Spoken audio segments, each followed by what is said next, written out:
कल हमें एक शाम में फ़ोन आया था कि शिव साधना पे एक छोटी सी वीडियो बना दे, कैसे करनी है शिव साधना, क्या करनी चाहिए।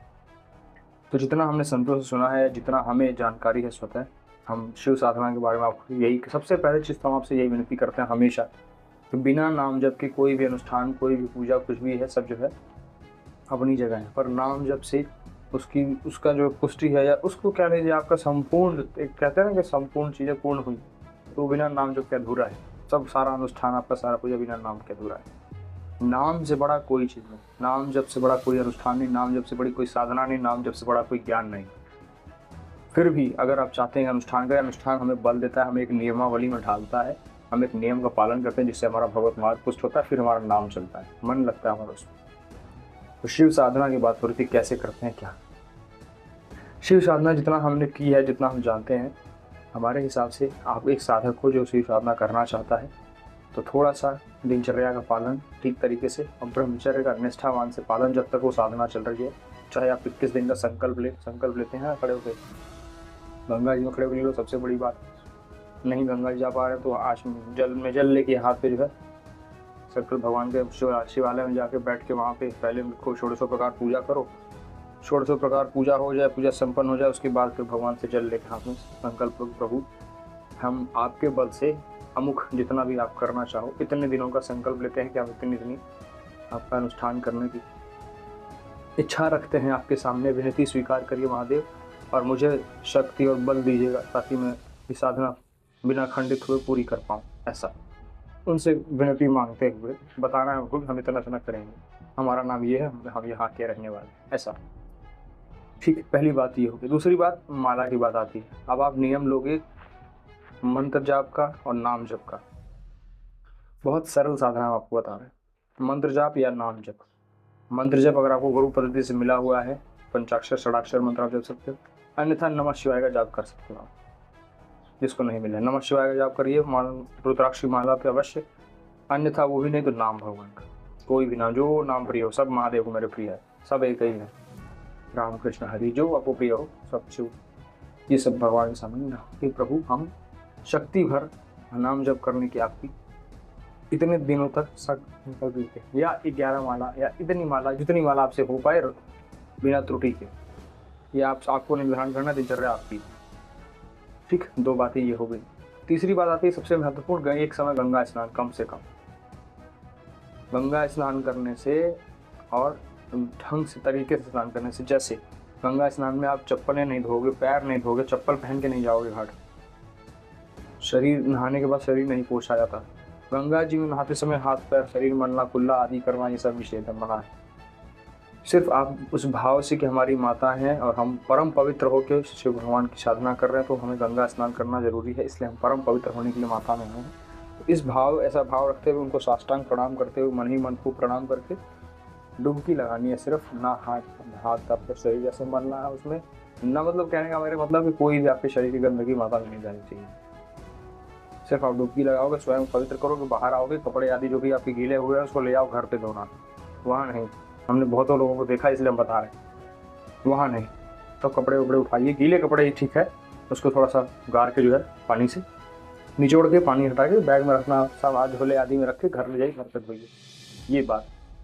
दूसरी बात आपने होगी कि एक समय गंगा स्नान, माला जप हो गया, अनुष्ठान संकल्प हो गया, माला जप हो गया, गंगा स्नान हो गया। ठीक, तीसरी चीज़ हवन।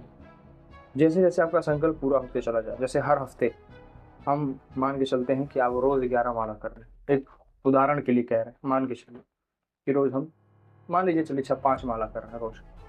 ठीक, तो अब एक हफ्ते में कितनी माला होगी हमारी? 35 माला होगी, 7 × 35, सीधे सीधे दिन में अगर 5 माला कर पा रहे हैं सिर्फ, तो आगे ज़्यादा भी कर सकते हैं, आपकी मर्जी। अब 35 माला एक हफ्ता हमारा कंप्लीट हो, एक हफ्ता जैसे हमारा पूरा होता है, हम हवन, ठीक, उसी अनुष्ठान उसी मंत्र से जो हम मंत्र जप रहे हैं, आवाहन करके भगवान का छोटा सा हवन कुंड में, बहुत छोटा सा भी आप कर सकते हैं, बहुत बड़ा भी कर सकते हैं, आपकी मर्जी, सामर्थ्य। बार फिर से वही बात आती है कि जितनी आपकी क्षमता, जितना सामर्थ्य आपका हो, भगवान की कृपा से उतना बड़ा हवन संकल्प आहुति देना जरूरी है। आहुति आप देते चलिए, और पूर्णाहुति के दिन, जिस दिन आपका संकल्प पूरा हो रहा है, जैसे 21 दिन का आपने लिया हो, 51 दिन का लिया हो, या आजीवन आपने लिया हो, तो वो तो अलग बात है, उसमें हवन होता रहेगा। हर हफ्ते नहीं कर पाए तो हर महीने कम से कम, जो आजीवन लोग वाले लिए, और जो इसमें लिए उनको हर हफ्ते के कम से कम करना चाहिए साधना, हवन करना चाहिए। अब आहुति आप उनकी दी, ये साधना छोटी सी। अब साधना से पहले चीज़ें जैसे सबको पता है, जो षोडशों प्रकार पूजा होती है, प्रभु पूजा होता है प्रभु का, सारी विधि से जितनी विधि आप कर पाओ, जितना सामर्थ्य हो, फिर से जितना सामर्थ्य हो उतनी भक्ति। भगवान बहुत बहुत करुणामय है, आपका सिर्फ भाव देखते हैं। आप कितनी महंगी चीज़ें, कितनी महंगी माला चढ़ा रहे हो, ये नहीं, भाव सिर्फ। एक कोई फूल भी ला के, कोई बाबा में कुछ भी चढ़ा दो, सब प्रिय है। एक धतूरा उठा के चढ़ा दो, धतूरा कौन पूछता है, कोई नहीं, लेकिन बाबा को प्रिय, क्योंकि मेरा भगत भाव उसमें रख के चढ़ा रहा है। चढ़ा दो जो प्रिय हो। ऐसे पूजन करने के बाद वहीं ठीक बैठ कर समय मिल जाए, वहाँ नहीं मिले तो घर पे आके अपना एकांत में एक समय भोजन करते हुए और साफ सुथरा भोजन करते हुए माला जप, ध्यान, भगवान का नाम जप, ज़्यादा से ज़्यादा भगवान में लीन रहना, यही साधना है।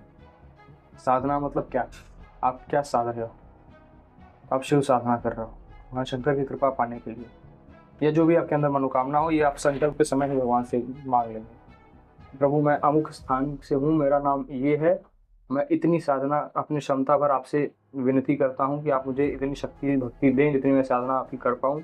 इतने दिनों का अनुष्ठान का मैं संकल्प लेता हूँ और इस कामना से मैं संकल्प लेता हूँ, ये मेरी कामना है।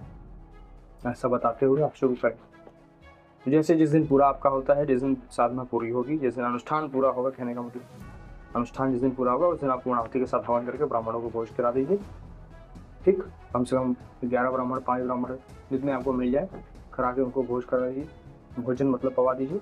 तो ये आपका, किसी गाय को 2 रोटी खिला दीजिए।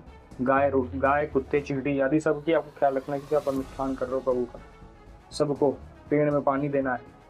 हम नियम बता रहे हैं आपको, करने वाले तो ज़्यादा भी करते हैं, कम भी करते हैं, तो हम आपको एक छोटा सा नियम बता रहे हैं जिससे आपको और जल्दी ज़्यादा से ज़्यादा लाभ मिले। किसी भी एक पेड़ में, वृक्ष में जल देना है, और हो सके तो लगा दीजिए कोई एक वृक्ष, उसमें जल दे दीजिए, बहुत अच्छी बात है। नया वृक्ष लगाइए, उसमें जल दे दीजिए, बहुत इसका फल है, बहुत बड़ा इसका फल है, आपको अभी अंदाजा नहीं। एक वृक्ष लगाया, उसमें गाय को रोटी खिला दिया, कुत्ते को रोटी खिला दिया, ब्राह्मणों को भोजन करा दिया, उसके बाद हवन के बाद हवन करने के बाद ये सब चीज़ें। इस प्रकार आप फिर जाके आप शिवालय में भगवान से ऐसे प्रणाम करके कहते हो आप धन्यवाद और सारी चीज़ें कि प्रभु हमने आपके ही बल से जो है ये अनुष्ठान पूरा किया, कृपा करके हमारे ऊपर कृपा बनाए आपकी। ऐसा हम विनती करते हुए प्रभु हम आपके दास हैं, जो भी त्रुटि हुई है भूल चूक क्षमा कराइए वहाँ जाके।